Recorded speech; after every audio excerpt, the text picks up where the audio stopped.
Quelques heures après la capture spectaculaire de Nicolás Maduro par l'armée américaine, Donald Trump menace clairement Cuba. Cuba is ready to fall. Yes. Cuba looks like it's ready to fall. Dans l'esprit du président américain, il n'est pas nécessaire de mettre en place une opération similaire à celle du Venezuela. Le régime cubain s'effondrerait tout seul, étouffé par les sanctions américaines et privé du pétrole vénézuélien qui le faisait tenir. Mais pourquoi Donald Trump s'en prend-il à Cuba et jusqu'où peut-il aller ?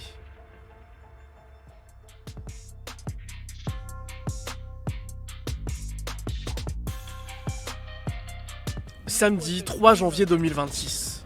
Les forces américaines lancent une opération en pleine nuit qui aboutit à l'arrestation de Nicolás Maduro et sa femme, transférés ensuite aux États-Unis pour être jugés pour narcotrafic. Au cours de la capture du président vénézuélien, 32 Cubains qui assuraient sa sécurité dans le cadre d'un partenariat sont tués. Pendant des années, le Venezuela a fourni à Cuba du pétrole à prix cassé, base vitale pour l'économie et pour limiter les pénuries d'énergie. On estime que Caracas fournissait 30 000 barils de pétrole par jour à La Havane. Il n'y aura plus ni pétrole ni argent pour Cuba, plus rien. Je leur suggère fortement de conclure un accord avant qu'il ne soit trop tard. De son côté, le président cubain Miguel Díaz-Canel affirme que personne ne dicte quoi faire à son pays. Cuba n'agresse pas. Elle est agressée par les États-Unis depuis 66 ans et elle ne menace pas. Elle se prépare, prête à défendre la patrie jusqu'à la dernière goutte de sang.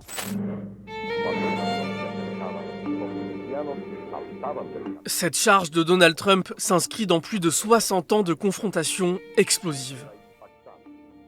Tout commence avec la révolution cubaine de 1959. Fidel Castro prend le pouvoir, nationalise les entreprises américaines sans compensation et s'allie à l'URSS en pleine guerre froide.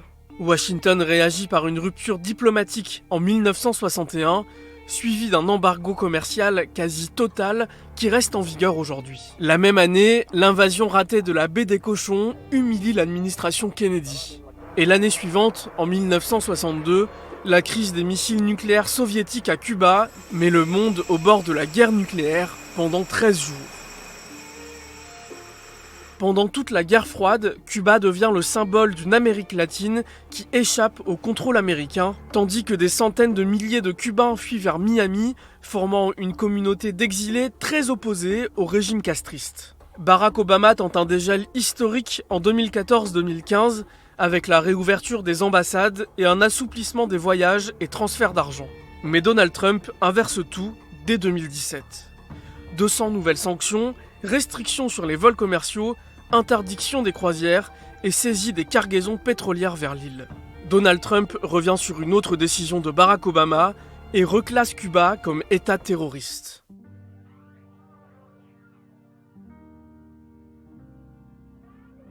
Officiellement, Donald Trump affirme cibler un régime qui a soutenu Nicolás Maduro jusqu'au bout. Mais son discours sur Cuba vise aussi un public très précis, les électeurs cubano-américains de Floride, marqués par l'exil et très hostiles au régime de La Havane. Cette communauté pèse lourd dans un état clé pour toute élection présidentielle américaine et elle a longtemps soutenu les candidats les plus durs avec Cuba. Et un scrutin important a lieu aux États-Unis en novembre 2026, les élections de mi-mandat. Marco Rubio, enfant d'exilés cubains, figure de la droite de Floride et aujourd'hui secrétaire d'État américain, l'équivalent de notre ministre des Affaires étrangères, multiplie les déclarations sur Cuba. Il affirme que le gouvernement cubain est dans de sérieux ennuis et lâche cette phrase destinée à La Havane. This poor island took over Venezuela in some cases. One of the biggest problems the Venezuelans have is they have to declare independence from Cuba. They tried to basically colonize it from a security standpoint. So, yeah, look, if I lived in Havana and I was in the government, I'd be concerned, at least a little bit. Sur son réseau Truth Social, Donald Trump a republié un message suggérant que Marco Rubio pourrait devenir président de Cuba, l'accompagnant de ce commentaire. Ça me semble bien.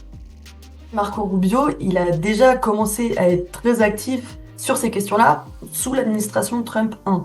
Même si à ce moment-là, il était sénateur, il était un peu à la tête d'un petit groupe de sénateurs assez influents qui étaient partisans de cette ligne assez dure. Et maintenant qu'il est à une place ultra stratégique sur la question des relations extérieures des États-Unis, c'est un peu l'homme clé. C'est lui qui est sur le devant de la scène sur la question de l'opération au Venezuela. On l'entend beaucoup plus que J.D. Vance, par exemple, qui est quand même le numéro 2 à la Maison-Blanche. Il a su se frayer un chemin pour appliquer cette ligne-là, dont on disait qu'elle est très dure. Et effectivement, il y a un enjeu électoral, mais pas que. En fait, il est aussi très fortement motivé par une idéologie. Lui, il est fils d'immigrés cubains. Lui, il est adepte de cette ligne de pas de négociation avec le régime cubain et plutôt d'aller combattre ces régimes-là, intervenir, mu par une idéologie de soi-disant démocratie, d'aller libérer ces peuples-là.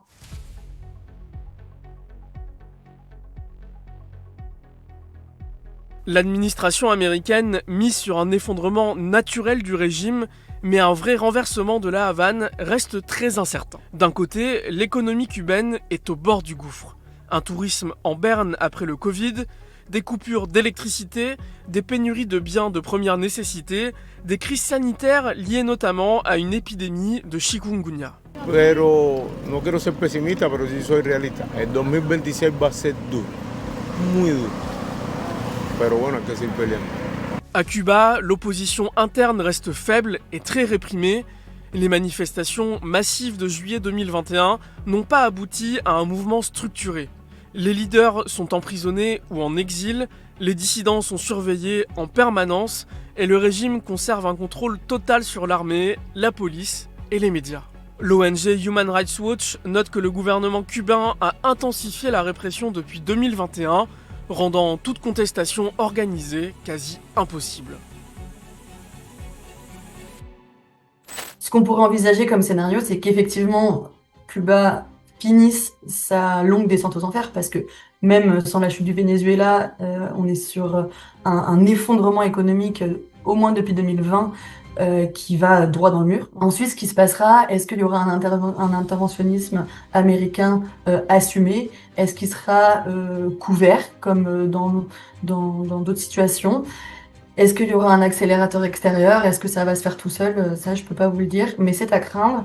Et moi, ce que je crains, c'est qu'en cas de nouvelles manifestations et de répression du régime cubain, ça donne une excuse à Donald Trump pour intervenir militairement sur le territoire cubain.